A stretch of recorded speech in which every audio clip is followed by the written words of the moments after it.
हाँ, नमस्कार दोस्तों। आज की वीडियो के अंदर हम एक महत्वपूर्ण विचारक के बारे में उसके विचार जानने की कोशिश करेंगे। और वे जो विचार है बहुत ही महत्वपूर्ण है। जिस विचारक का जो प्रभाव है अमेरिका के संविधान के ऊपर पड़ा, जो अमेरिका के संविधान के निर्माता थे जेफरसन, उनके ऊपर जो बहुत बड़ा प्रभाव है। जब वो अमेरिका का संविधान लिख रहे थे, जब ये तय होना था कि अमेरिका का जो शासन प्रशासन है किस तरह से संचालित किया जाएगा, ठीक है। उस समय एक महान लेखक हुए जिन्होंने अपने लेखन के माध्यम से या अपने विचारों के माध्यम से पूरी दुनिया के सामने नागरिक स्वतंत्रता को सुरक्षित करने के लिए अपने महत्वपूर्ण विचार दिए। और उनका नाम है मोंटेस्क्यू। मोंटेस्क्यू को जो हम याद करते हैं, खास करके जो उनका सिद्धांत था सेपरेशन ऑफ पावर्स का, शक्तियों का पृथक्करण का जो उनका सिद्धांत था कि जो सरकार के जो तीन रूप है हमारे पास, लेजिस्लेचर, एग्जीक्यूटिव एंड जुडिशरी, इनके भी जो क्या होगा, शक्तियों का पृथक्करण होगा। और शक्तियों के पृथक्करण के साथ इन तीनों के बीच क्या होगा, बैलेंस ऑफ पावर्स होगा। क्या होगा, शक्ति का संतुलन भी इन तीनों के बीच काम करेगा। मोंटेस्क्यू ने पहली बार ये कहा, यदि हमने सिविल लिबर्टी को सुरक्षित रखना है तो क्या होना चाहिए, सेपरेशन ऑफ पावर्स होना चाहिए। मतलब जो लॉ मेकिंग का जो काम हुआ लेजिस्लेचर के द्वारा किया जाए, लॉ इम्प्लीमेंटेशन का काम हुआ एग्जीक्यूटिव करे। यदि लॉ को हमने इंटरप्रिटेशन उसकी करनी है, उसकी सही रूप से व्याख्या करनी है, तो ये जो काम है ये जुडिशरी का होना चाहिए। यदि तीनों काम तीन अलग अलग संस्थाओं के द्वारा एक दूसरे के कामों में हस्तक्षेप किए बिना, इंटरफेयर किए बिना किए जाएंगे, तो ऐसे समाज के अंदर, ऐसे राज्य के अंदर क्या है, जो सिविल लिबर्टी है उसको क्या है, सिक्योर किया जा सकता है।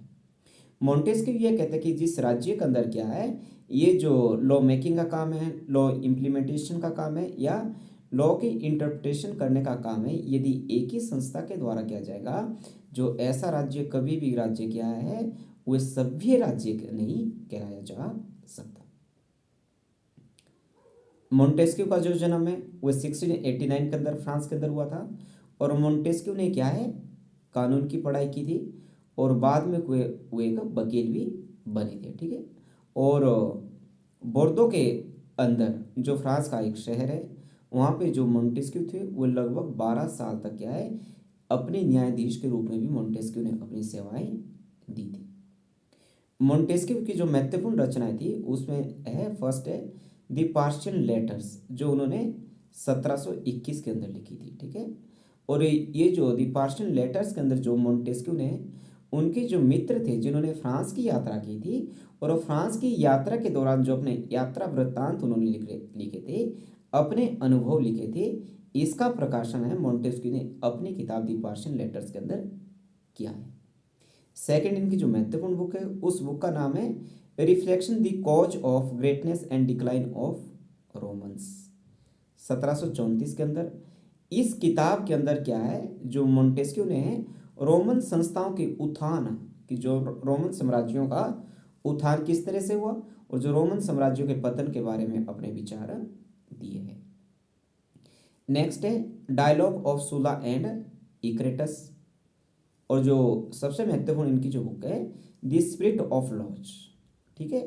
द स्पिरिट ऑफ लॉज के अंदर जो मोंटेस्क्यू ने है, ये कानून के रूप में सरकार के स्वरूप की बात कर रहे हैं, राज्य की सैनिक व्यवस्था के बारे में बात कर रहे हैं, एक राज्य के अंदर किस तरह से जो कस्टम्स उसके रहते हैं, रीति रिवाज उसके रहते हैं, जियोग्राफिकल कंडीशंस की वो बात कर रहे हैं, भौगोलिक परिस्थितियों की बात कर रहे हैं, और एक राज्य का जो पॉलिटिकल और सोशलाइजेशन जो इंस्टीट्यूशंस होते हैं, एक राज्य के अंदर जो ये सोशलाइजेशन और पॉलिटिकल जो अलग अलग इंस्टीट्यूशन है उसका किस तरह से डेवलप होता है, और डेवलपमेंट के बाद क्या है, एक राज्य को रन करने के लिए ये जो इंस्टीट्यूशन है, चाहे सोशलाइजेशन के इंस्टीट्यूशन है आपके, चाहे पॉलिटिकली इंस्टीट्यूशन है, वो एक राज्य को चलाने में या लॉ एंड ऑर्डर को मेंटेन करने में इन संस्थाओं का क्या योगदान रहता है, इसके बारे में मोंटेस्क्यू अपनी बात कह रहे हैं। जो मोंटेस्क्यू ने क्या कहा है कि जो ये सामाजिक जो संस्थाओं का जो प्रभाव है, ये धर्म और स्वतंत्रता के विचार से पैदा हुआ है, ठीक है। जो सामाजिक संस्थाएं हैं, चाहे राजनीतिक है, ये धर्म और जो आपके स्वतंत्रता का जो विचार है, इसके कारण ये इनका उदय हुआ है।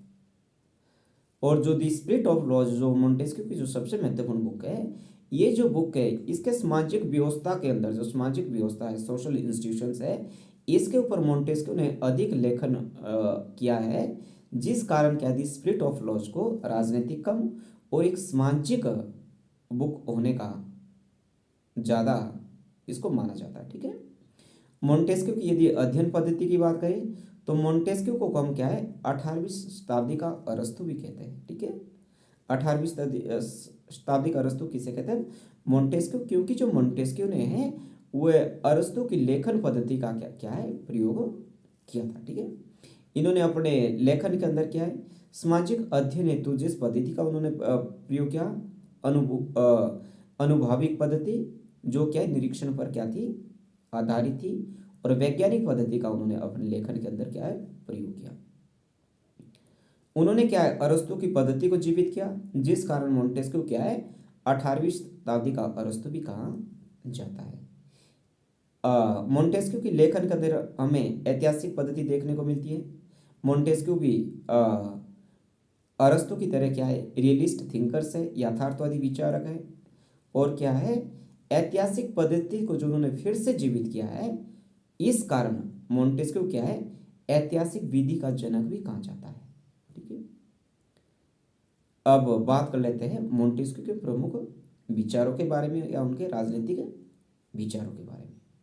मोंटेस्क्यू क्या है वकील थे, बोर्डो के अंदर 12 साल तक वो न्यायाधीश के रूप में उन्हें अपनी सेवाएं दी, इसलिए उन्होंने मोंटेस्क्यू ने जो खास करके उनका अध्ययन रहा कानून और कानून की प्रकृति के संबंध में उन्होंने अपना अध्ययन किया, और बाद में अपनी लेखन शैली में कानून और कानून की प्रकृति को भी मुख्य रूप से शामिल किया। ठीक है, वह कह रहे कि जो राज्य की उत्पत्ति के बारे में मोंटेस्क्यू कह रहे हैं कि जो राज्य की उत्पत्ति है वह उपयुक्त वातावरण के कारण हुई, और उपयुक्त वातावरण उपयुक्त परिस्थितियों के कारण क्या राज्यों की उत्पत्ति हुई, ये कह रहे हुए राज्य के बारे में।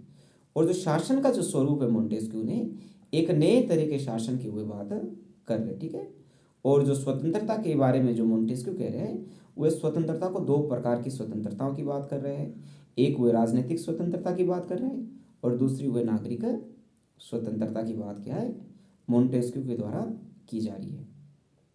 सेपरेशंस ऑफ पावर्स जो हमने पहले ही बात कर ली थी, शक्तियों का जो पृथक्करण है वह मोंटेस्क्यू के सिद्धांत का सबसे महत्वपूर्ण सिद्धांत है। ठीक है, और स्वतंत्रता बनाए रखने के लिए क्या है शक्तियों का पृथक्करण जरूरी है, ये कह रहे हैं मोंटेस्क्यू। यदि शक्ति एक ही संस्था के अंदर निहित होंगी तो व्यक्ति की या नागरिक की जो स्वतंत्रता है उसको सुरक्षित लंबे समय तक नहीं रखा जा सकेगा, ये मानना है आपके हमारे मोंटेस्क्यू का। साथ में मोंटेस्क्यू ये भी कह रहे हैं कि जो सामाजिक परिवेश का जो प्रभाव है वह राजनीतिक जीवन पर भी पड़ता है, कि जिस समाज के अंदर आप रह गए उस समाज का जो सामाजिक प्रभाव है किस तरह का है, इसका जो प्रभाव है ये हमारे राजनीतिक जीवन के अंदर भी देखने को मिलता है।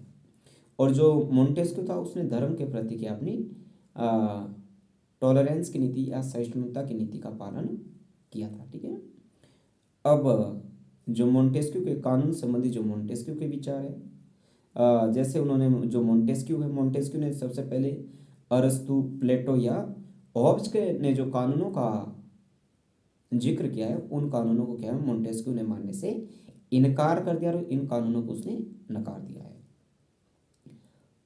मोंटेस्क्यू ये कह रहे हैं कि सामान्य अर्थ में सभी प्राणियों के अपने अपने कानून होते हैं। ईश्वर जगत का अपना कानून है, ठीक है, भौतिक जगत का अपना कानून है, मानव का अपना कानून है और पशुओं का भी अपना एक कानून होता है, ये कह रहे हैं मोंटेस्क्यू। मोंटेस्क्यू जो कानून को दो भागों के अंदर विभाजित करते हुए एक प्राकृतिक कानून और दूसरा मानव निर्मित कानून, ठीक है, और जो मानव निर्मित कानून है उसको भी जो मोंटेस्क्यू है वह आगे 3 भागों के अंदर विभाजित करने का काम है वह मोंटेस्क्यू के द्वारा किया जा रहा है। एक अंदर वह अंतर्राष्ट्रीय कानून की बात कर रहे हैं, सेकंड के अंदर वह नागरिक कानून की बात कर रहे हैं, और थर्ड के अंदर वह संवैधानिक कानून की बात क्या है मोंटेस्क्यू के द्वारा की जा रही है। जहाँ तक अंतर्राष्ट्रीय कानून की बात है उस पर जो मोंटेस्क्यू के द्वारा है वह हुगो ग्रुशियस का अनुसरण किया जाता है। इससे पहले वाली जो आपने हुगो ग्रुशियस के बारे में यदि जानना हो तो इससे पहले वाली वीडियो आप मेरी जरूर देखें, उस वीडियो के अंदर हमने हुगो ग्रीशियस के संपूर्ण राजनीतिक विचारों का क्या है जिक्र किया है।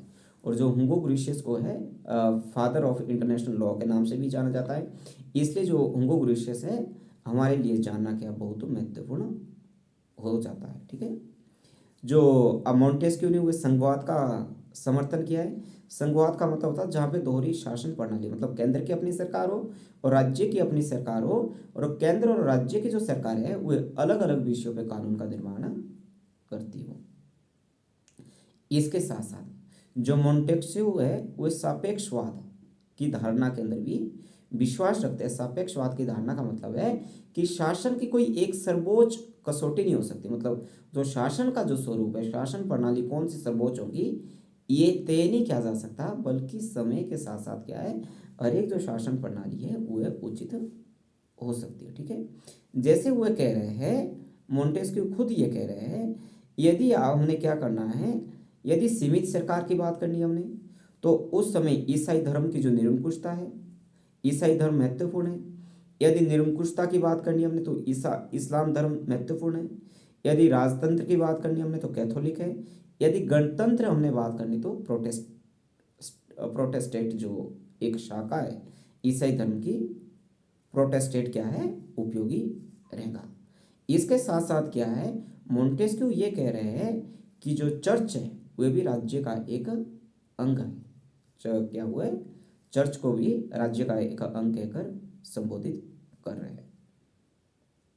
जो मोंटेस्क्यू के विचार में शक्तियों का पृथक्करण तो किया ही है उन्होंने, और इसके साथ साथ जो मोंटेस्क्यू के जो विचार है वो गणतंत्र के ऊपर अपने विचार दे रहे हैं कि गणतंत्र शासन प्रणाली की बात कर रहे हैं, राजतंत्र को धूमिल हुए कह रहे हैं, और निरंकुश तंत्र को, जो निरंकुश तंत्र है उसको वे अंधकार कह के उसको संबोधित कर रहे हैं आपके मोंटेस्क्यू। ये बहुत ही छोटी वीडियो के अंदर और हमने बहुत ही आसान भाषा के अंदर मोंटेस्क्यू के विचारों को जान लिया है, और मोंटेस्क्यू के जो विचार है आपके परीक्षा के लिहाज से आपके लिए बहुत ही महत्वपूर्ण है, इसलिए आप इस वीडियो को स्किप नहीं कर सकते, इस वीडियो को छोड़ नहीं सकते।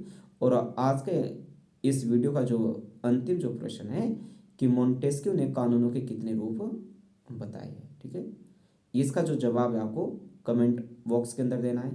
प्रश्न को मैं फिर से रिपीट कर रहा हूँ कि मोंटेस्क्यू ने कानून के कितने रूपों का वर्णन किया है। Thank you.